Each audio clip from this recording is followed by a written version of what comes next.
નમસ્કાર મિત્રો, તમારા બધાનું સ્વાગત છે। તો આજના તાજા અને મહત્વના સમાચાર વિશે આ વિડીયોમાં આપણે જાણીશું। તો વિડીયોને અંત સુધી જોતા રહેજો અને હજી સુધી ચેનલને સબસ્ક્રાઇબ ના કરી હોય તો ચેનલને સબસ્ક્રાઇબ કરી લેજો અને બાજુમાં રહેલા બેલ આઇકનને પણ દબાવી દેજો, જેથી કરીને દરેક કામના અને ઉપયોગી સમાચાર તમને મળતા રહે। આજના સૌથી પહેલા સમાચાર વિશે વાત કરીએ તો કેબિનેટની બેઠકમાં 7 મોટા નિર્ણયને મળી મંજૂરી। બુધવારે વડાપ્રધાનના વડપણ હેઠળ યોજાયેલી કેબિનેટની બેઠકમાં અનેક મહત્વના નિર્ણયો લેવામાં આવ્યા છે।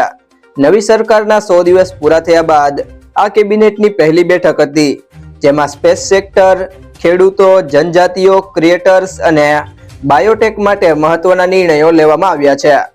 કેબિનેટે સ્પેસ અંગે 4 મોટા અભિયાનોને મંજૂરી આપી છે। ત્યારબાદ સરકારે ચંદ્રયાનના આગામી અભિયાનને પણ મંજૂરી આપી છે।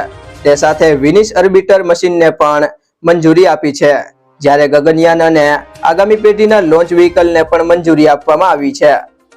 એવી જ રીતે ખેડૂતોને ખાતર પર સબસિડી આપવા અને તેમની આવક સુનિશ્ચિત કરવા માટે યોજનાઓને મંજૂરી આપવામાં આવી છે। આ ઉપરાંત આદિવાસીઓના કલ્યાણ માટે પીએમ આદિવાસી ઉન્નત ગ્રામ અભિયાનને પણ મંજૂરી આપવામાં આવી છે, જેમાં અનેક મંત્રાલયો સાથે મળીને કામ કરશે। આ સાથે આઈઆઈટી જેવી સંસ્થાઓની તર્જ પર સર્જકો માટે ઇમર્સિવ ક્રિએટર્સ માટે ઇન્ડિયન ઇન્સ્ટિટ્યૂટ ખોલવાનો પણ નિર્ણય લેવામાં આવ્યો છે।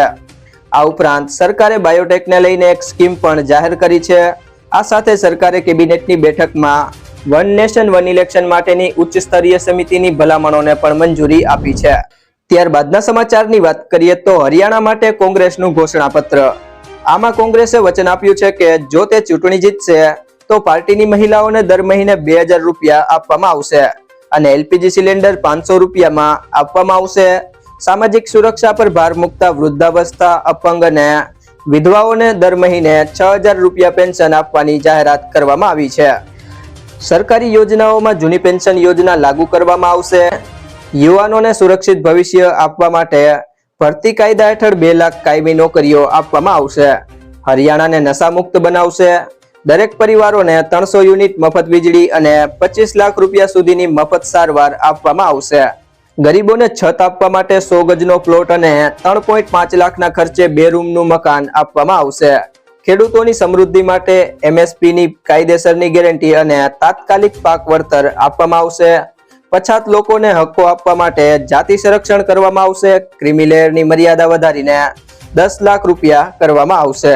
તો ત્યારબાદના અગત્યના સમાચારની વાત કરીએ તો જૂનાગઢ બાદ બેટ દ્વારકામાં પ્લાસ્ટિક પર પ્રતિબંધ મુકાયો। જૂનાગઢમાં પ્લાસ્ટિકના વેચાણ પર પ્રતિબંધ મૂકી દેવામાં આવ્યો છે, ત્યારે હવે બેટ દ્વારકામાં પણ પ્લાસ્ટિકના ઉપયોગ પર પ્રતિબંધ લગાડી દેવામાં આવ્યો છે, જેમાં ગુજરાત હાઈકોર્ટમાં બેટ દ્વારકામાં પ્લાસ્ટિક પરનો પ્રતિબંધનો મુદ્દો પહોંચ્યો છે। તેમાં ઓખા નગરપાલિકાની હાઈકોર્ટે ઝાટકણી કાઢી છે। ઓખા નગરપાલિકાએ કરેલા એફિડેવિટ પર કોર્ટ બગડી છે। તેમાં હાઈકોર્ટે જણાવ્યું છે કે બેટ દ્વારકા ટાપુ કરતા વધુ ડેપિંગ સાઇટ બન્યું છે। ત્યારબાદના સમાચારની વાત કરીએ તો દરેક અગ્નિવીરોને મળશે નોકરી। કેન્દ્રીય ગૃહમંત્રી અમિત શાહે હરિયાણામાં ચૂંટણી રેલીમાં કહ્યું હતું કે સેનામાંથી આવનારા દરેક અગ્નિવીરોને નોકરી મળશે। દેશમાં તેમના માટે 20% આરક્ષણ કરવામાં આવ્યું છે। ત્યારબાદ પણ હરિયાણાના જે અગ્નિવીર બચશે તેમને પ્રદેશમાં જ નોકરી આપવામાં આવશે। તેમણે કહ્યું, હરિયાણા ખેડૂતો, ખેલાડીઓ અને સૈનિકો માટે જાણીતું છે। ત્યારબાદના સમાચારની વાત કરીએ તો દુનિયાભરમાં નવી બીમારીઓનો ખતરો વધ્યો। દુનિયાભરમાં નવી બીમારીઓનો ખતરો વધી ગયો છે। એક રિસર્ચમાં સુપર બગ્સ વિશે મોટો ખુલાસો થયો છે। આ બગ્સથી આગામી 25 વર્ષમાં દેશભરમાં લગભગ 4 કરોડ લોકો આ બીમારીના કારણે મૃત્યુ પામ્યા છે। આ સુપર બગને એમઆર નામ આપવામાં આવ્યું છે। લેન્સેટ જનરલ રિપોર્ટમાં કહેવામાં આવ્યું છે કે 1990 થી 2021 ની વચ્ચે આ સુપર બગને કારણે 10 લાખ અથવા તેનાથી વધુ લોકોના મોત થયા છે।